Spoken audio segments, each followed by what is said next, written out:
With 3 albums and 5 top 10 hits, Jim Croce established himself as the voice of America's working class. Well, the south side of Chicago is the baddest part of town.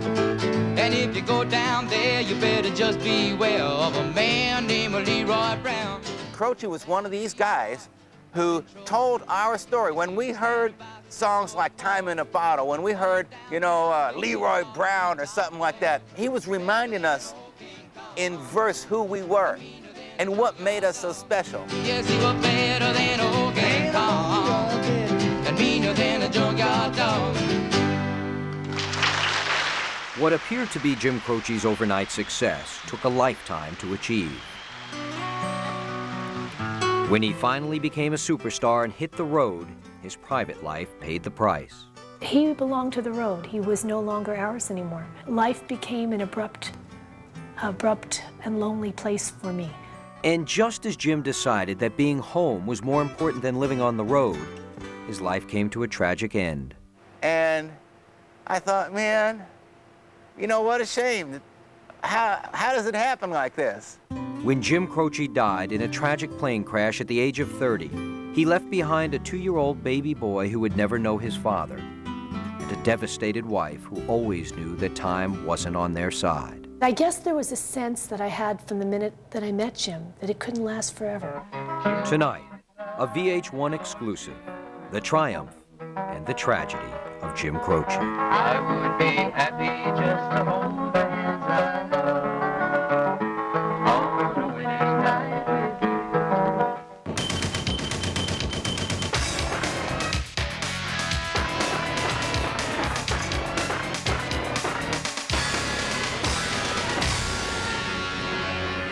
The world gained a new folk hero this year.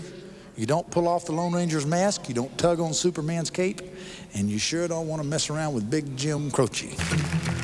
Uptown got its hustlers. The year was 1973, and Jim Croce was at the height of his career.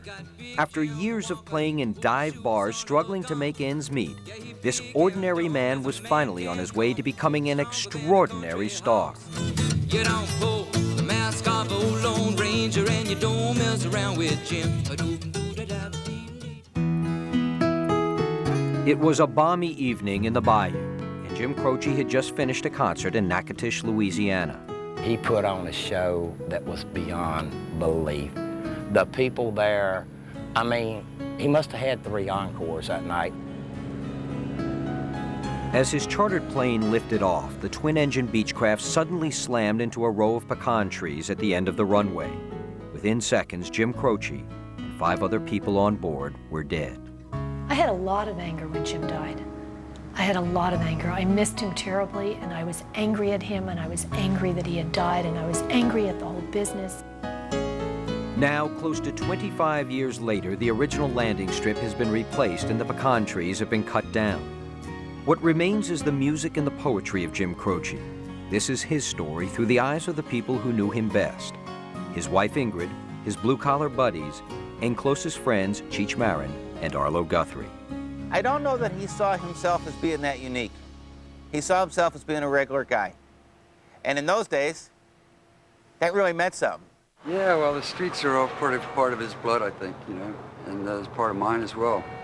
And it was exciting for us. It's sort of titillating to be out on the streets. And we'd close places. We'd stay up till it got light. And I really miss that. I really, really miss that. Well, Jim's slogan that he used a lot is, if you dig it, do it. And if you dig it a lot, do it twice. But there was a serious side to Jim Croce, his music. Jim's earliest influences came from his family. The Croces were a close-knit clan from South Philadelphia. Music was a major part of their lives, and they always seemed to be singing and dancing. Something tells me that you and I should get together. By the time Jim was a teenager, anyone who came in contact with him couldn't help but notice that this kid could sing. In this recording from an early 1950s church talent show, it was obvious that Jim Croce was a born entertainer, a natural. Does your mother know you're out to sea? He sang to please people, but he also sang because it gave him an incredible joy. He would play music 20 hours a day, fall asleep, and wake up and play more. That was what he lived for. Jim was the first in his family to go to and graduate from college. He paid for his education by juggling a part-time job driving a truck and playing in a band. I've spent about 10, 11 years playing in bars, playing at parties, fraternity parties, doing rock and roll, country and western, bluegrass, just about every different kind of music you can think of. While at Villanova University, Jim landed a job as a disc jockey at the school's radio station. One of the queens of all-time blues singing was Miss Bessie Smith. Charlie Green, won't you play that thing? It was there where Jim could play the music that his father played for him while he was growing up. I know the blows of horn. The lyrical tales of Pennsylvania miners and farmers. The hard-luck stories of working-class heroes.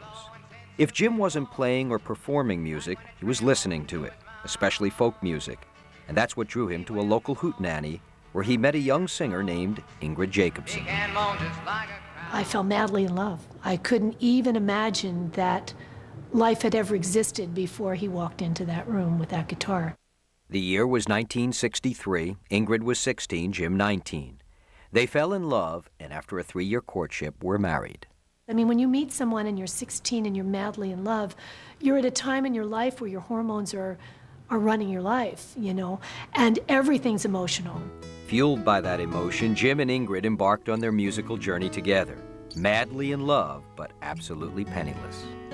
It was the 60s, and it was a great time to be you and me against the world. We found out as we went along that it really was us against odds. The odds of a young husband and wife team from Philly making their mark in the music business were astronomical. But the Croces were young, talented, and they were willing to take the gamble. Moving me down the highway. When we return, the Croces learn about the music business the hard way. He didn't spend time in perhaps learning about what the business was about as well as he could have, which ended up ultimately getting him and us in a lot of trouble. Then, how adversity inspired unforgettable music. His songs had an instant depth to them, an instant life to him, because his life wasn't easy. When Behind the Music continues.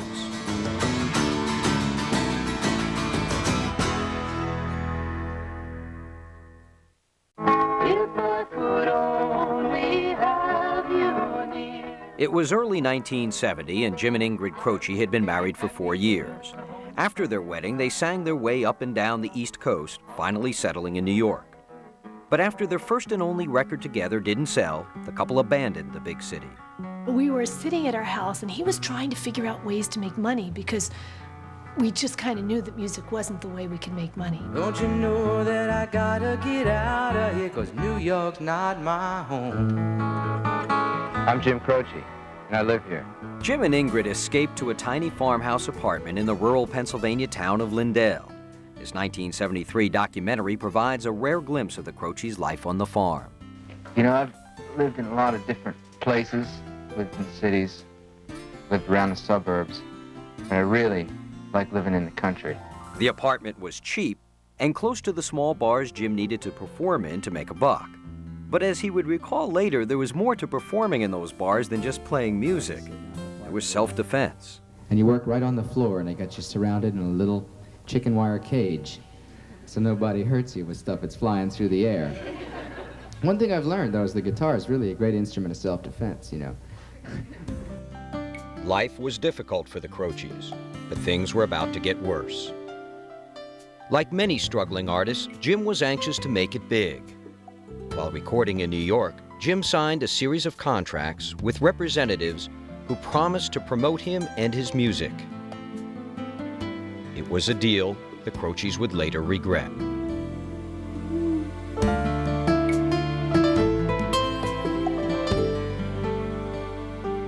If you have a talent and a passion for making music as often as much as you can, you're not thinking about the business end of what's going on in life. Music in those days was not a business. It would have been interesting to see what he would have done when he would have figured that out. I'm a dreamer by nature, and I've always been trying to dream myself out of this world that I'm in. Ingrid says Jim was angry that others were profiting from his music while he received almost nothing. Jim was on the verge of walking away from the music business. She says he was convinced that there was only one way left to make money off his guitars. He was bartering and selling off all his guitars, just something to be able to make money. It was never going to happen, it seemed, that music would be the thing that would help us to survive financially. Music was going to have to be something that brought us a lot of joy, but it just didn't seem like we could ever make it in the music business. Jim loved to perform, but making $25 a night wasn't enough to support he and Ingrid. So by the summer of 1970, he was forced to take odd jobs just to make ends meet. He drove a truck, taught guitar, and became a construction worker. He got in with the truck drivers and then the cement pourers, and then they would take him out on weekends, and he'd go to the roller derby, and he'd go to see Rapid Roy or the tattoo parlors. Jim would tuck away his blue-collar experiences in his memory. He would one day write and sing about them. They would one day make him a star. He's got a tattoo on his arm and say, baby. He's got another one that just say, hey. But every Sunday afternoon he is a dirt track demon in his 57 Chevrolet. Melvin Goldfield was one of Jim's closest friends during those years. Melvin saw firsthand how Jim could turn a mundane moment into a classic song. Well, we're standing in front of this old funky gate, you know, that locked this old junkyard, and they kept a dog, you know, to protect the junkyard. And the dog was trained to come, like, be ferocious. I think they fed him gunpowder to make the dogs really beastly, you know. And its paws and its mouth would be under the gate, trying to get whoever was near the gate. And I said, man, this is about a mean junkyard dog, you know. Leroy Brown. I guess he just found it was a good line for a song, you know. Better than old King Kong, meaner than a junkyard dog. Jim was famous for collecting friends. Rarely a night went by when he didn't bring someone home to stay at the farm. Jim had this wonderful ability to invite people that were in juxtaposition in life. He would love to invite a priest and somebody from, you know, the Ku Klux Klan, and somebody from roller derby queen, and maybe somebody who would come from a college professor, and he would, and then a lot of young girls that were really pretty and brought a lot of color to the party. Jim and Ingrid's parties became legendary. Old friends, family, and a fraternity of struggling musicians would come to eat, drink, and play music. The Croce's little farmhouse became a musical commune full of people who would one day become legends. Bonnie Raitt, James Taylor, Jimmy Buffett, Randy Newman, and Arlo Guthrie. It was just a part of my life that's sort of like a blur now. And I don't know if that's because we were doing things we shouldn't have been doing or something, you know. We'd have homemade dandelion wine, and we'd sit there and just get high and happy and enjoy the experience of, you know, listening to one person, hey, I got this great new song, and James Taylor would play a song for you. We were young and we were free, and it didn't matter. And not only that, we didn't care. And we could have cared less if people were making money or not making money. We were having so much fun. And we were living so high off the hog. And I don't mean with driving fancy cars and stuff. I mean, we were dancing through life. But even with all this music, all this inspiration, Jim Croce was in turmoil. He left songs half-finished and abandoned his dreams. Because of the contract he had signed, Jim knew he'd see little of the profit made from his music.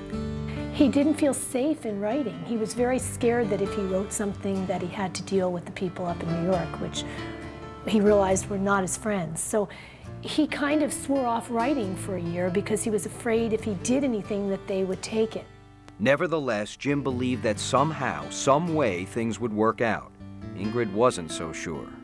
I was always, from the very beginning, very concerned about, well, wait a minute, we're playing this gig, but we don't have any money to get there. How are we going to do this? Oh, don't worry about it. We'll it'll work out. For years, it always did seem to work out. They had always managed to make ends meet when it was just the two of them. But the stakes were about to get higher. In December of 1970, Ingrid told Jim that she was pregnant. The look on his face was sheer terror. There was this elation of the idea of immortality that came over him in the sense of the Croce name being carried on, but there was also this sense of responsibility that was about as far away from Jim's mind at that time than he could imagine. Whether it was the fear of becoming a father or the new responsibility of having to provide for a family, a fire was ignited inside Jim Croce.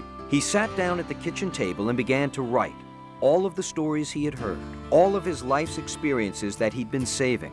All of his creative juices finally began to flow. In a single week, Jim Croce composed a lifetime's worth of music.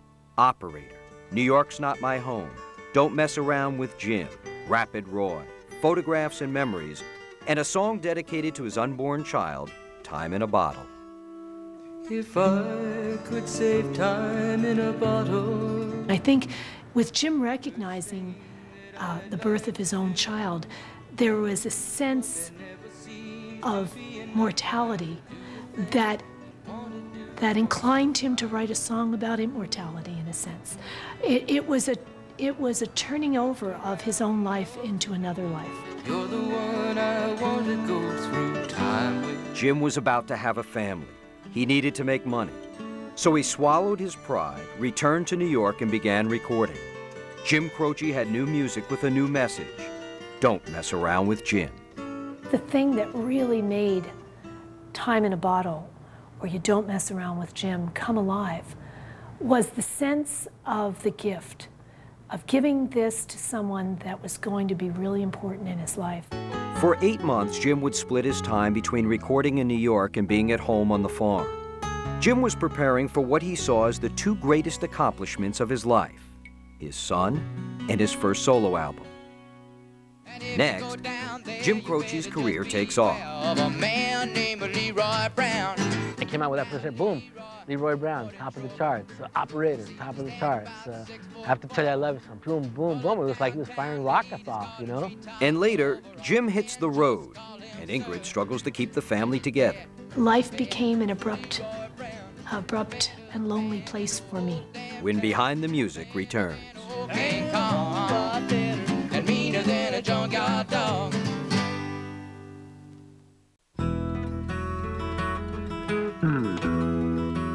In September of 1971, Jim Croce was a proud dad, and he was singing his way to stardom. I've got a name. I've got a name. That screaming you're hearing back in there is my little boy, Adrian James, trying to sing. Do something. Let me call my wife and him out here. Hey, why don't you bring him out? 1 week after A.J. Croce was born, Jim hit the road. He had a family to support and a new album to promote. And from that time on, he belonged to the road. He was no longer ours anymore. He went on the road and he performed probably over 300 concerts a year. And life became an abrupt and lonely place for me. Jim's album was about to shoot up the charts. He had turned the colorful characters and experiences from his blue-collar days into his first gold album. But Ingrid says she and Jim were still living on a working man's wage. It was kind of like the business was holding out this carrot, and they had him running after this carrot, and they kept saying, well, the money's going to come, the check's in the mail. Jim may not have been seeing big money from his record sales or concert appearances, but he was earning the respect of thousands of fans. He and his best friend and guitar player, Maury Muehlheisen, were starting to fill stadiums. Their folk rock sound was catching on. Jim was becoming the kind of celebrity that celebrities wanted to see. Went and sat down on the show, and he just proceeded to just knock me out, man. Cheech Marin of Cheech and Chong fame became fast friends with Jim Croce after meeting him backstage at a concert. His music was incredible. He was funny. He captivated the audience. He and just two guys, and him and Murray together, and he was singing all that. And it was really deep songs, and songs that way different from Bad Bad Leroy Brown. You know, that was his his top 40 commercial hit. By the end of 1972, Jim Croce had made it to the brink of superstardom. Bad Bad Leroy Brown was about to claim the #1 spot on the charts and Operator wasn't far behind. Yeah, I came out with that first hit, boom, Leroy Brown, top of the charts. Operator, top of the charts. Have to Tell You I Love You, some boom, boom, boom. It was like he was firing rockets off, you know? He'd gotten huge. He'd gotten really huge. Operator, well, could you help me place this call? And while Jim and his partner Maury were traveling the world, Ingrid and Maury's girlfriend Judy Coffin were feeling isolated back on the farm, trying to cope with the loneliness. It was very taxing on one's ability to keep your house and home together and keep your life balanced when you realized that all this traveling was going on and they were meeting people that you didn't know and making connections and having relationships with people that you only heard about maybe secondhand. And you knew that they were stressed out in their lives, and it was just a crazy life of big contrasts, extremes. But in looking back at the places I've been, the changes that I've left behind. For Jim, life on the road was exhausting and exhilarating. He loved experiences both good and bad. Learn the hard way every time. And on the road, there were plenty of both.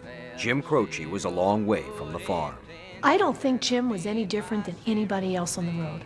I think that it was, like I said, a fraternity of musicians that had their own way of enjoying their lives. People did have a lot of opportunity to dabble in things that would take them to places they couldn't get on their own. Have a good time, and yeah, I mean, that's a musician's life anyways, you know, especially if you're on the road, which he always was and we always were, you know. That's funny, because we used to meet, we never met each other in LA, very seldom.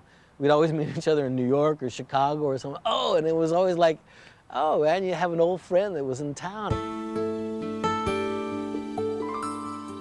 By early 1973, Ingrid missed her husband terribly. She had been home alone raising her son for over a year. To make matters worse, Ingrid was hearing Jim's songs on the radio and seeing him on television. Still, they had very little money.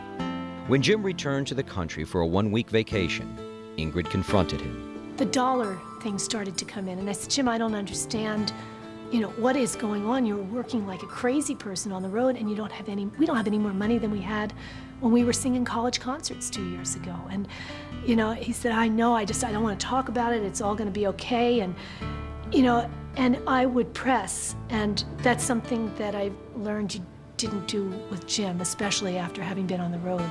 After confronting Jim, Ingrid broke down. She felt isolated and alone. I laid in bed and cried that night. I was very, very upset. I'd missed him so much, and there were so many things that we couldn't discuss because everything was stopped if you asked a question. And he went downstairs and he started to play and like he always did, pick up a guitar and wrote, I'll Have to Say I Love You in a song. Well, I know it's kinda late. I hope I didn't wake you. And the next morning he came upstairs early in the morning and sang it to me. Jim was unable to really express himself when he talked to you. He was a great listener, but he didn't bare his soul to many people. Every time I tried to tell you, the words just came out wrong. So I have to say I love you in a song.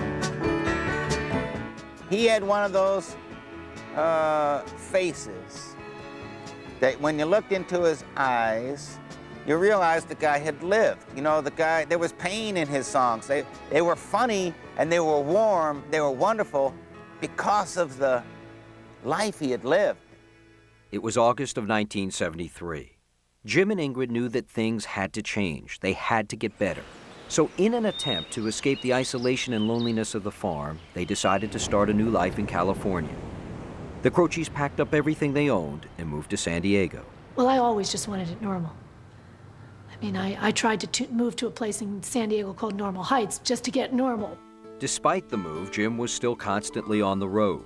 His long absences were taking a terrible toll on the marriage. Jim Croce took a hard look at his life and decided it was time to stop.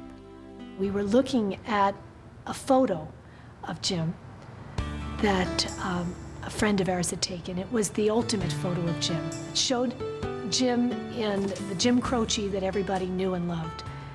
And he looked at that picture and he saw the wrinkles around his eyes, and he saw his mustache, and it was kind of scraggly, and the cigar in his hand. He said, "Oh my God, look how old I look." And he couldn't really believe that life had gone by so quickly. Jim Croce sat down and wrote a letter. Dear friends, my cup got so full it overflowed, and I had to empty it to really learn about life and what it means to me. He wrote the letter to Ingrid. He wrote it to his friends. He wrote it to himself. I now want to be the oldest man in the world with a face full of wrinkles, of wisdom, and a lot of across-the-board buddies. One thing I don't want to become is intense. It's the first 60 years that count, and I've got 30 to go. Be cool, Jim. Jim and Ingrid spent one final night together before he left for what he promised would be his last concert tour. They walked the streets of San Diego. Jim and Ingrid talked about all the things they had done together. They talked about the difficulties. They talked about their son. But mostly, they talked about their future. He was ready to get out of the business. He hated it so much. He hated the touring and the contriving of all the things that were part of the business, and the lies and the pretense of all the things that had been promised to him over the years about how he was going to make money and how it was all going to be okay. Jim and Ingrid had no way of knowing that that walk together would be their last. Next, the day Jim Croce died. I picked up the phone, and it was my stepmother. She said there was a plane crash. And I said, "And Jim's dead, right?" She said, "Yes." And later, Ingrid goes back to where it all began. Gosh, I remember standing in that window, in that door, when AJ was born. When Behind the Music returns. Isn't that the way they say it goes? By early September of 1973, Jim Croce was more famous than he had ever imagined.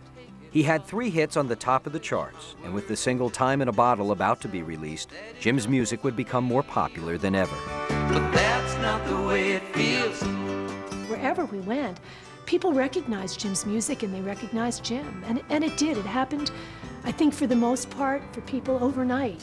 With a renewed lease on life, Jim was intent on completing his 6-month road trip, and then he planned to return home to his wife and child for good. I had just got out from the county prison doing 90 days for non-support. Tried to find me an executive position, but no matter how smooth I talk, he wouldn't listen to the fact that I was a genius. On his final road trip, Jim played to packed houses across the country. He was a star now, far too big to play a small gig in rural Natchitoches, Louisiana. But Jim Croce was a man of his word. Jim never canceled a tour, so he was determined, even though he was going to lose money on the gig, to do this job. 1 year before Jim hit it big, he had been forced to cancel a performance at Northwestern State University in Louisiana due to an illness. Unable to sing, he had promised the promoters that he would make up the show as soon as he could. This was his chance to fulfill that promise. You can imagine having had planned on bringing Jim Croce in when he was an unknown, and finding that a year later he was this big star with, 2 songs on the top of the charts, and you're getting him for $750 to bring to your college buddies. I mean, they were pretty excited. I mean, he enjoyed the ride in my convertible that afternoon like a 16-year-old. I mean, it was a grin from ear to ear, like, how sweet is life? Doug Nichols was a student at Northwestern State University and the concert's promoter. He will never forget the day he and Jim Croce met on this runway. It was a good feeling. Truthfully, I was there for one reason. He's a celebrity. Hey, let's face it, who don't want to meet a celebrity? And I mean, I have booked it. We were spending money. He was a star. The date was September 20th, 1973. Jim planned to play this concert, finish the tour, then he would go home for good, and Ingrid couldn't wait for him to get there. I was being a mom. I was taking care of a young man who was 2 years old and wanting to run everywhere all over the grounds and get into everything. Like he had done so many times before, Jim Croce picked up his dressing room phone and called his wife. And I picked up the phone and he said, "Hi-ing," and we talked and I said, "Jim, I gotta run, I gotta go." And I never did this on a phone because it was just always so great when he'd call. I want to hear everything that was happening. But it was one of these things where I felt, you know what, he's gonna be back, so we're gonna have time. Jim Croce left Ingrid with one final message. And there was a pause and he said, "I love you." And that was the last time that I spoke to Jim. A Jim Croce concert in Little Natchitoches, Louisiana was a big deal. Prather Coliseum on the campus of Northwestern held an audience a fraction of the size Jim was used to playing for. But that didn't faze Jim Croce. He had his guitar, and he was ready to play. Photographs and memories, Christmas cards you sent to me, all that I have are these to remember you. He played his heart out, brought the few that were there to their feet more than once.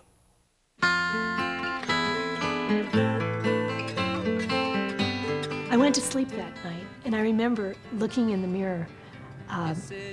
And when I looked in the mirror, I saw behind me this photograph of Jim that we had been looking at together. And before I went to sleep that night, I kept thinking of all the things that were going to happen in our lives and all the things that we wanted to see to fruition. And I laid down and I couldn't sleep that night. I had this dream and it kept going over and over and over and around in my head. It was almost as if in this dream, this whole thing that was going around and around in my dream was kind of like the end of the record.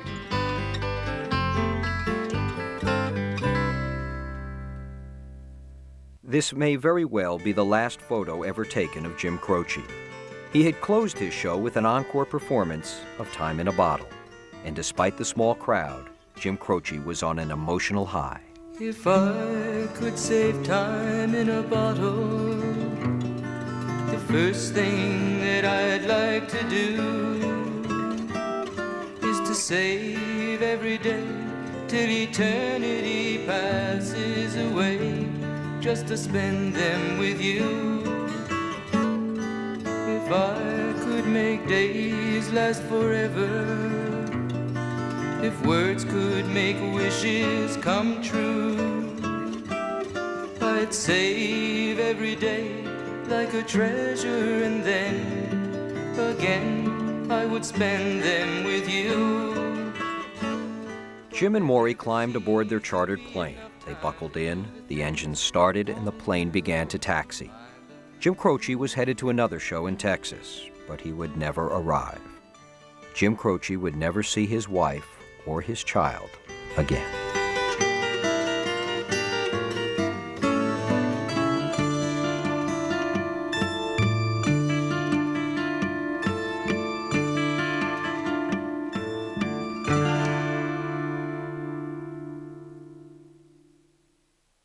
About 4 o'clock in the morning, the phone rang. And I picked up the phone, and it was my stepmother. And she said to me, "Are you all right?" And I said, "Yes." And she said, "There was a plane crash.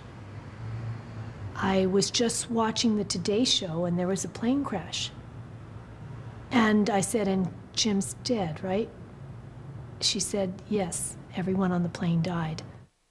I said, "Doug, Jim's plane's gone down. Don't look like there's no survivors." And I said, "His plane can't go down." I just shook his hand and put him on the plane.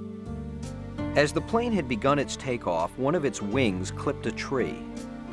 It's like the plane never gained enough height coming off the runway to go over the top of the pecan trees. Jim Croce, his friend Maury, and 4 others aboard the twin-engine Beechcraft were killed instantly.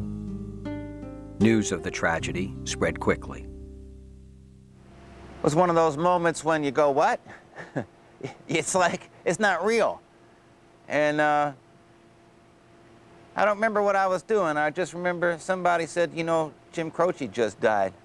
And it was like, huh? That can't be.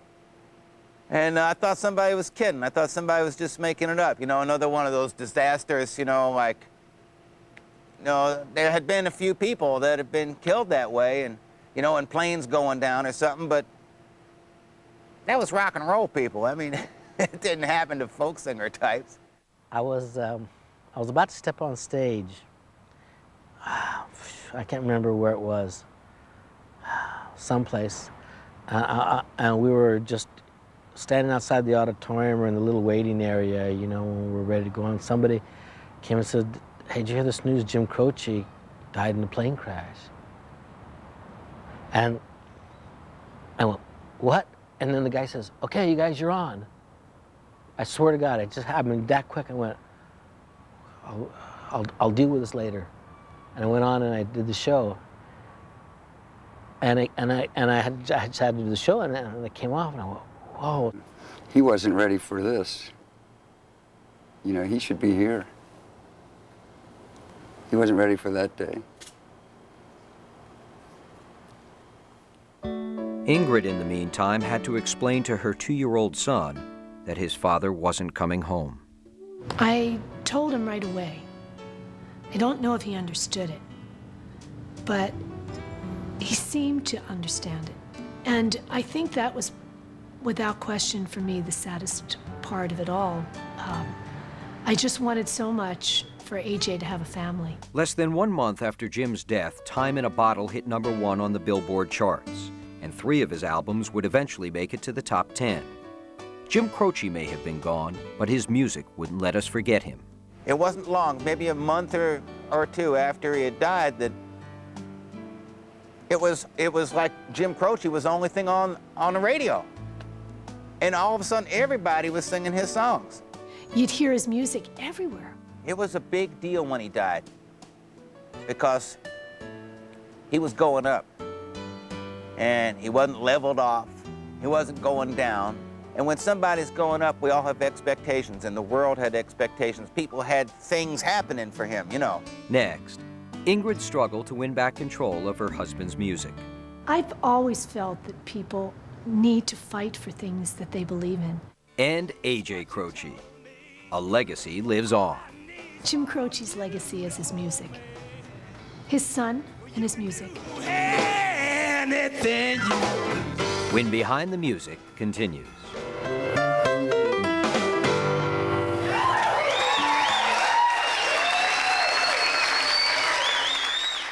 Billy Joel on Fame. There's an upside and a downside. The good. The upside is I've been really, really fortunate. The bad. The downside is I got taken advantage of. And the really ugly. There were millions and millions of dollars that were just gone. Billy Joel tells his story on the next VH1 Behind the Music. Shocked the hell out of me. VH1 Behind the Music. Don't you know I had a dream last night that you were here with me? It took me many, many, many, many years to accept that Jim was gone. Oh, when I woke up from a dream, it was gone. Gone since 1973, Jim Croce's stamp on the American music scene is immeasurable. And so is his impact on those who loved him. Decades later, the memories of those who were close to Jim Croce haven't faded. Gosh, I remember standing in that window, in that door, when AJ was born. This is Ingrid Croce's first trip back to the little farmhouse where she and Jim shared their life together. It's really pretty much the same in a lot of ways, you know. This is the old outhouse. Still standing are the structures of Jim Croce's past. This is where virtually all of the photos of Jim and Ingrid's life together were taken. From the brick wall where Jim stood tall, to the grassy field where the Croces posed for their family photo, to the famous outhouse window that appeared on his first album cover. Well, it's probably not in as good condition as it was in when we were here, but not too much worse. It's neat. Take a look in there. Jim was going to make that an office, if you can imagine. As for AJ Croce, he's a musician and songwriter with a record deal. And like his dad, AJ's got a style that's very much his own.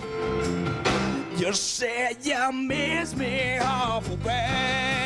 But AJ says he can't help but be influenced by his dad's songwriting. The thing that I love most about his music was the storytelling. It's the key to what I do. People come up to me often and tell me how moved they were by his music, and I can't tell you the number of people that have come to me and said that they remember the day that he died. After Jim's death, Ingrid went to court and fought for the right to examine the financial records pertaining to Jim's career. Ingrid Croce was determined to discover how much money Jim's music had generated. I've always felt that people need to fight for things that they believe in. It was very, very important to me to understand why Jim had to have been away so long and doing the things that he did. After years of litigation, Ingrid is finally confident that she is receiving the money she and Jim worked so hard for. But even now, Ingrid has little good to say about the music business of that era.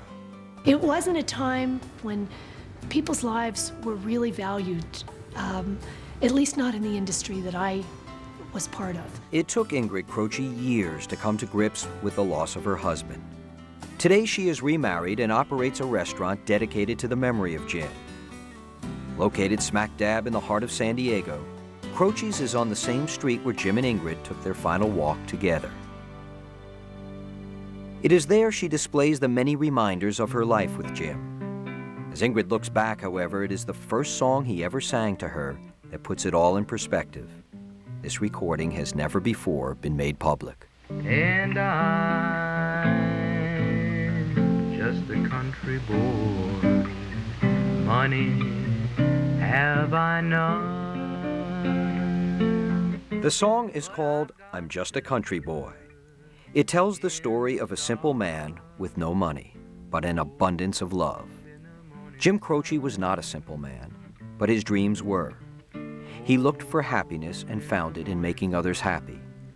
In a sense, Jim Croce wrote the soundtrack for his own life.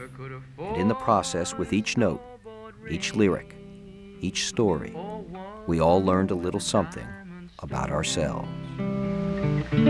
All I could afford is a loving heart, the only one I own. He picked out all of the heroes and the heroines, all of the people, all of the things that make our lives rich and unique, and you realize that in everyday life, you don't have to be a Hollywood hero. You don't have to be a fiction. You don't have to be made up. There are fabulous characters everywhere, and he had an eye for picking them out. He knew he was one of them. Well, I think the Jim Croce legacy probably rests within a lot of individuals in their own hearts. Fortunately, his music is spread out and lots of people enjoy his music, but him, the man, I think sort of just a personal gratitude to have been a friend of his. I think he believed every word he said when he said, if you dig it, do it, and if you dig it a lot, do it twice. He did it thousands of times. He did it as many times as he could to make himself feel alive. But I've got silver in the stars, gold in the morning sun, gold in the morning sun.